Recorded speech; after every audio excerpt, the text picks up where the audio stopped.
Like it was there and then just like, If it does that again, just hit the red button. okay. When you began to just win more games and win more games, how did you feel before the games? Were you more nervous? Yeah, I personally, I was always nervous before a game.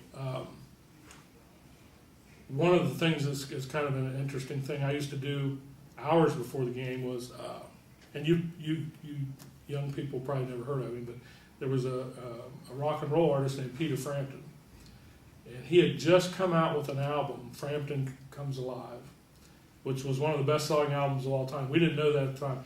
That music I really enjoyed, and I would listen to that album 2-3 hours prior to the ball game. That seemed to kind of get me in the mood for football for some reason. Once we got to the school, of course, we had to listen to the Ohio State fight song, and that would always get you, primed to play football. So we also had a tradition that I'm not sure if they do that now, called a Red Rooster tradition, and it was a red forearm pad that the defensive player of the prior game, the week prior, the best defensive player got to wear that red forearm pad, and that had been done for years around Centerburg. I don't believe they do it now because I don't see anybody wearing forearm pads anymore. But that was quite a tradition. That was something everybody looked forward to, getting the opportunity to wear that pad.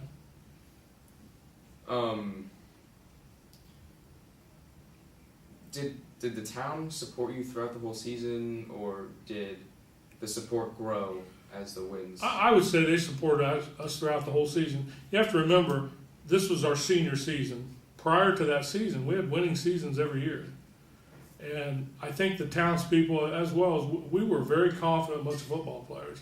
And I think the town could see that there was going to be something special because, we played 6 years together.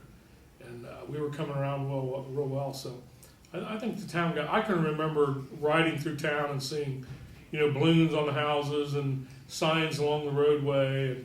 And, of course, you had your bonfires, and all that kind of stuff. So, yeah, I'd say they were very supportive, not just in our senior season, but throughout our whole football career.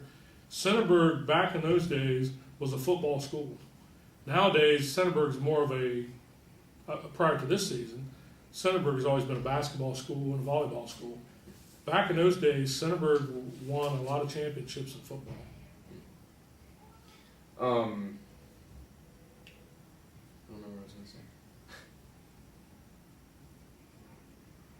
say.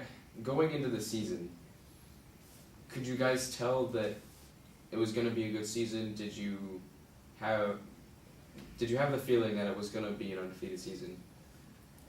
I think looking back, I think we did. We were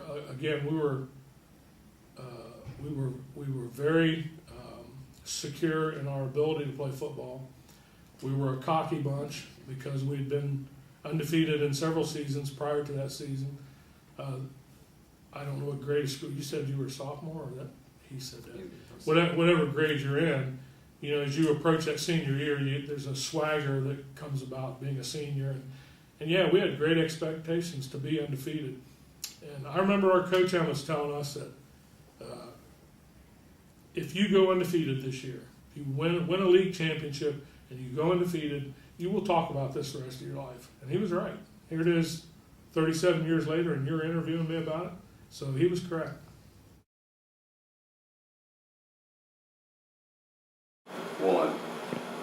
I have distinct memories about both the 2003 and the 2005 football team. I'm going to answer the questions just kind of by going through the teams. 2005 team obviously is very memorable for winning the regional championship. We had a great run, and what I remember most about that run is the excitement that built up within the community and within the school every week. As we got deeper and deeper into the playoffs, there was such a level of excitement within the student body and within the staff, such a cohesive group. That's when it's really fun and really exciting, when the whole community rallies around. When we played the Mid-Buckeye Conference, we had such great rivalries. And so you went through the regular season, we had a big win versus Johnstown in front of a huge crowd. And then on the road at Danville, we ended up winning on a 2-point conversion at the end of the game, really a game we had no business winning.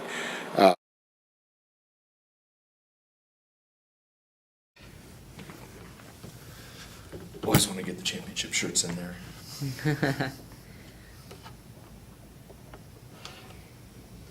It's my first time with the camera, so it's weird. Alright, I think that's good. We're just gonna try this then, because I really don't think, yeah, it's already recording. Okay.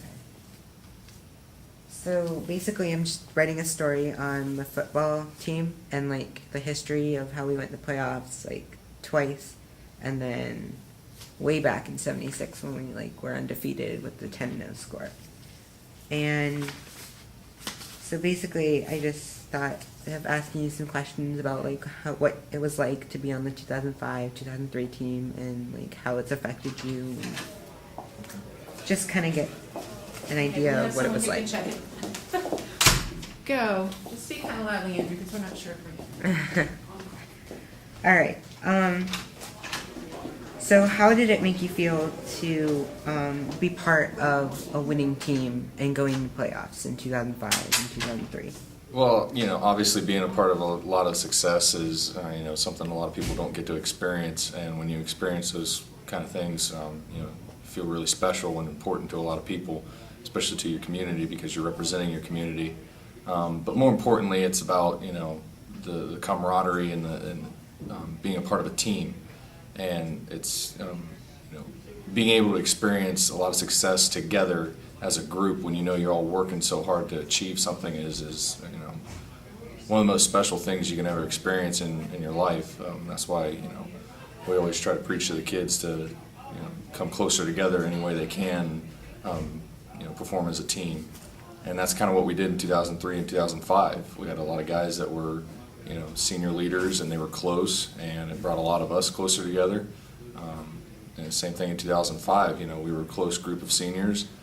We pretty much did everything together, we spent a lot of time together. So, it brings you closer together, obviously. You form a bond that you can't ever separate.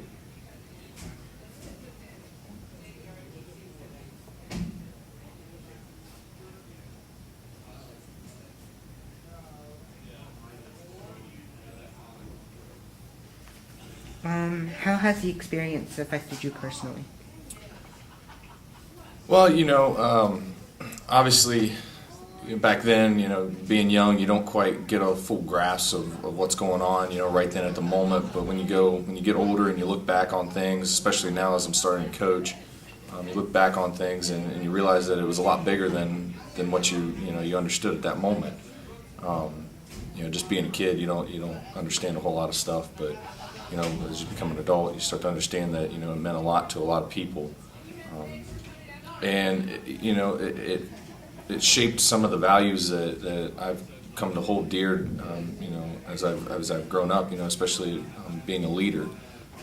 If you want to succeed in life, you have to lead at some point, and you're called to lead people. And that's one thing that definitely impacted me was learning how to lead people of different backgrounds.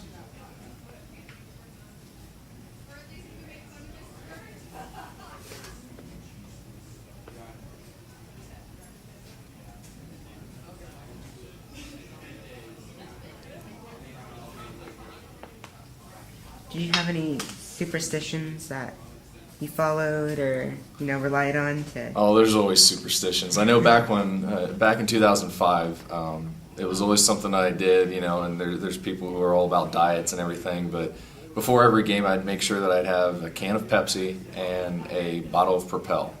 I don't know why. It was just something that I did, and I still do it today, even with this group today. I always make sure that every Friday I got to get the number 8, the original chicken sandwich from Burger King, because you just don't mess with a winning streak. You got to do what's working.